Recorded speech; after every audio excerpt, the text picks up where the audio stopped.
Assalamualaikum warahmatullahi wabarakatuh.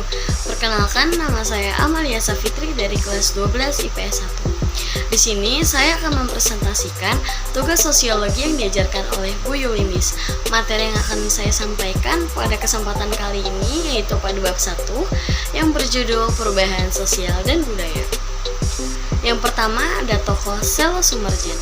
Definisi perubahan sosial menurut Selo Sumerjan merujuk pada perubahan lembaga kemasyarakatan di dalam suatu masyarakat yang berpengaruh pada sistem sosialnya. Perubahan ini mencakup nilai-nilai, sikap, dan pola perilaku. Tokoh yang kedua di sini ada William F. Cockburn. Perubahan sosial menurut William F. Cockburn adalah perubahan-perubahan yang meliputi unsur-unsur kebudayaan, baik yang material maupun yang imaterial. Yang ditekankan adalah pengaruh besar unsur-unsur kebudayaan material terhadap unsur-unsur imaterial. Yang ketiga ada Pasurdi Suparlan. Pengertian perubahan sosial menurut Pasurdi Suparlan adalah perubahan dalam struktur sosial dan pola-pola hubungan sosial yang mencakup sistem status, hubungan keluarga, sistem politik, dan kekuasaan maupun penduduk. Yang keempat di sini ada Max Weber. Pengertian perubahan sosial menurut Max Weber adalah perubahan situasi dalam masyarakat sebagai akibat adanya ketidaksesuaian unsur-unsur.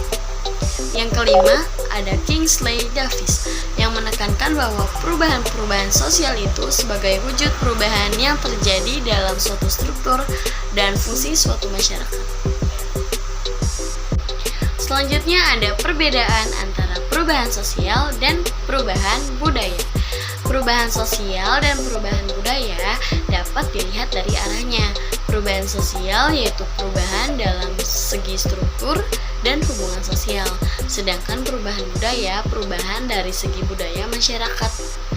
Perubahan sosial terjadi dalam kelompok umur, jenjang pendidikan, dan tingkat kelahiran penduduk, sedangkan perubahan budaya meliputi penemuan masyarakat dan penyebaran masyarakat, perubahan konsep nilai asusila dan moralitas, serta bentuk seni baru dan kesetaraan gender. Oke, selanjutnya kita masuk ke faktor internal perubahan sosial. Yang pertama ada penemuan baru. Dapat terjadi akibat adanya ketidakpuasan masyarakat terhadap suatu hal. Yang kedua ada konflik sosial. Konflik dapat menyebabkan perubahan sosial karena yang terlibat di dalamnya adalah masyarakat itu sendiri. Yang ketiga ada pemberontakan karena usaha menentang dan mengganti sistem atau tatanan yang telah lama berjalan. Yang keempat ada dinamika penduduk atau demografi yang merupakan berubahnya kondisi penduduk, dan perubahan kondisi ini dapat menyebabkan perubahan sosial di masyarakat. Yang selanjutnya ada faktor eksternal. Faktor eksternal yang pertama ada perubahan lingkungan alam. Nah, perubahan lingkungan alam ini dapat terjadi akibat bencana alam, banjir, gempa bumi, tsunami, puting beliung, dan sebagainya. Yang kedua ada peperangan. Peperangan dimenangkan oleh pihak lawan dapat menyebabkan terjadinya perubahan sosial di wilayahnya yang mengalami kekalahan. Yang ketiga ada pengaruh budaya. Masyarakat lain masuknya pengaruh budaya asing ke suatu daerah lewat proses pertukaran budaya maupun media massa dapat mempengaruhi budaya asli di wilayah tersebut. Selanjutnya ada proses perubahan sosial. Ada akulturasi yang merupakan proses perubahan sosial yang terjadi karena masuknya suatu kebudayaan asing ke dalam sekelompok masyarakat, sehingga unsur budaya asing itu diterima dan disesuaikan dengan kebudayaan asli masyarakat tertentu. Budaya asing tersebut masuk dan bisa diterima masyarakat tergantung bagaimana cara masuk budaya tersebut dan jangka waktu penyesuaian tertentu. Yang pertama ada discovery, adanya penemuan baru dalam kehidupan masyarakat, baik itu berupa ilmu pengetahuan maupun teknologi yang mempengaruhi dan membawai perubahan dalam masyarakat itu. Yang kedua ada invention, usaha yang disengaja dan sungguh untuk memperoleh suatu hal yang sifatnya baru, berulang-ulang, sehingga menemukan menemukan unsur yang baru. Misalnya penemuan mobil yang diproduksi pada tahun 1911, namun pada saat itu masyarakat masih banyak belum mengenal dan menggunakan mobil tersebut, sehingga penemuan itu harus disosialisasikan agar dikenal dan digunakan masyarakat.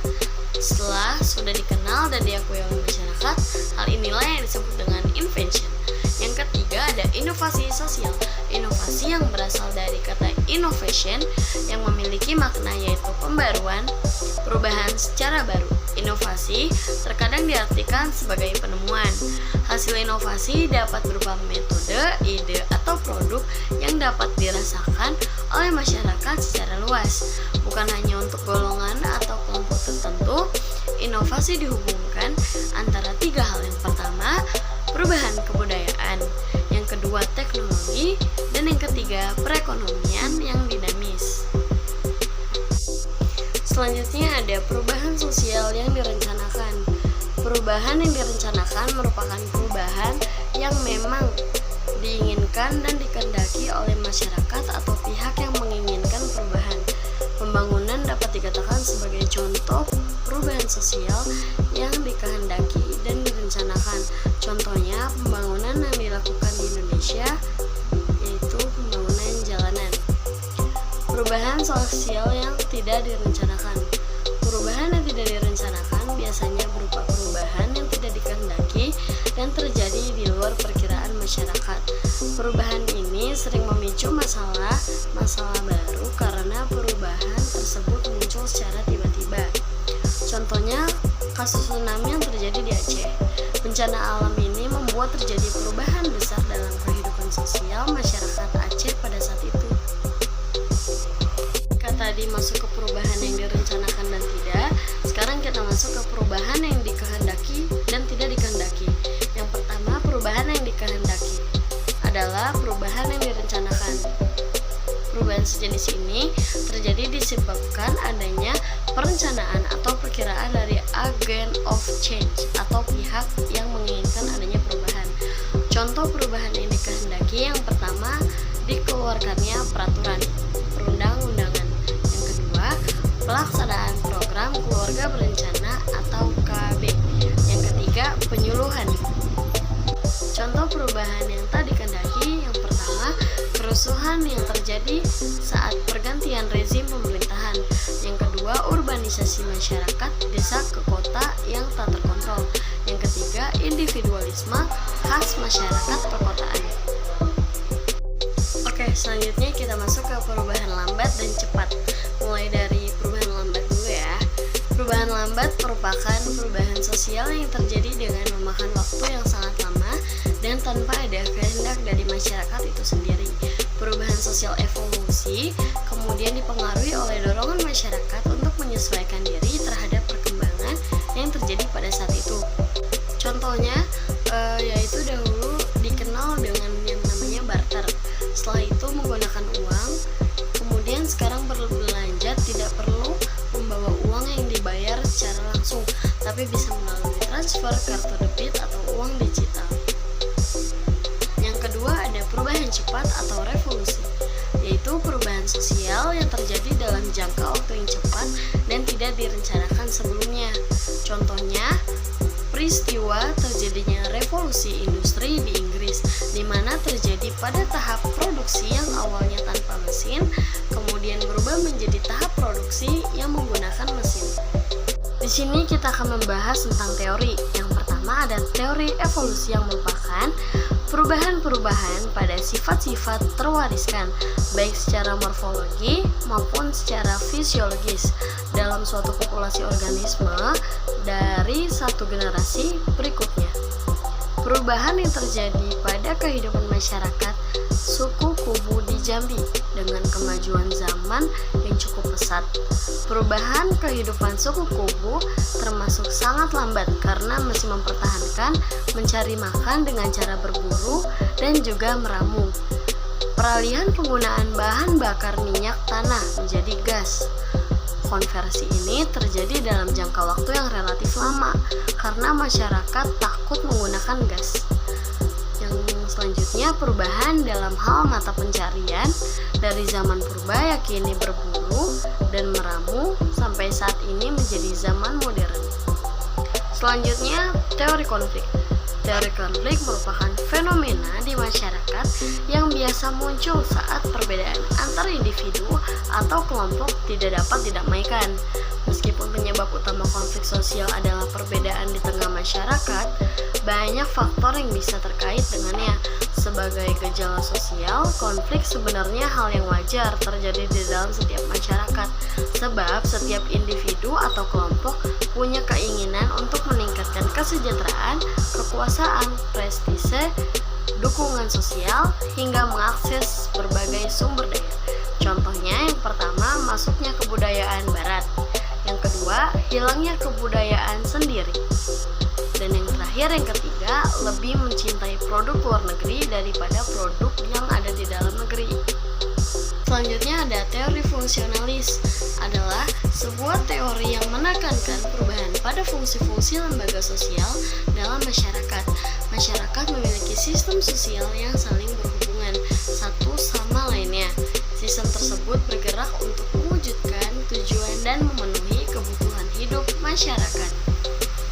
Menurut teori fungsionalis, lembaga sosial yang ada dalam suatu kehidupan manusia tidak akan bertahan kecuali berguna bagi masyarakat.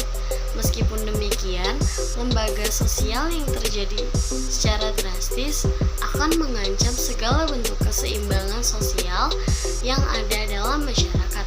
Contohnya, pada saat peristiwa lengsernya Soeharto sebagai presiden pada waktu itu, tepatnya pada 2 Mei 1998, maka keseimbangan sosial yang terjadi pada waktu itu terjadi begitu cepat, yang tentu saja akan mengganggu kestabilan, keamanan, ekonomi, dan juga kehidupan dalam berbangsa dan bernegara.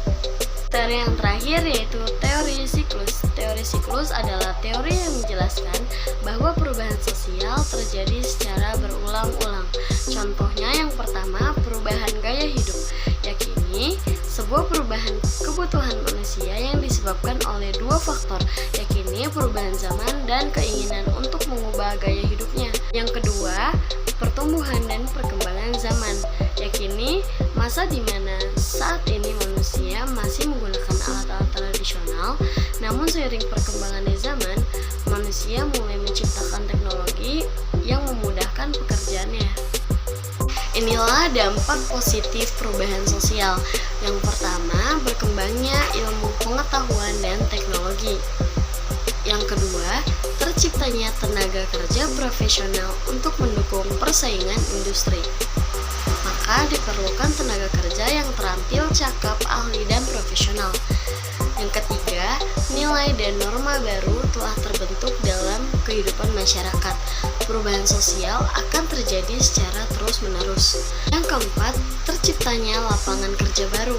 Perubahan sosial memiliki pengaruh terhadap industrialisasi dan perkembangan perusahaan multinasional yang perkembangan secara global dan pembukaan industri kecil. Yang kelima, efektivitas dan efisiensi kerja.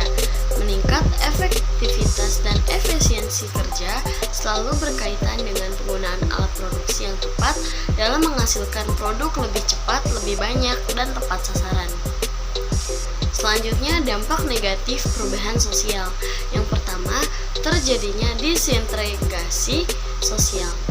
Yang kedua, terjadinya pergolakan daerah. Perubahan sosial yang terjadi di masyarakat dapat menimbulkan pergolakan di daerah. Hal ini dapat terjadi karena akibat dari beberapa faktor.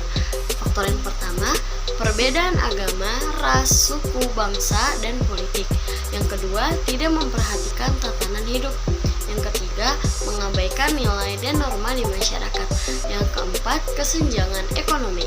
Oke, selanjutnya ada kenakalan, lalu terjadinya kerusakan lingkungan, dan yang terakhir, eksistensi adat istiadat berkurang. Itu saja materi yang dapat saya sampaikan. Kurang lebihnya mohon maaf. Wassalamualaikum warahmatullahi wabarakatuh.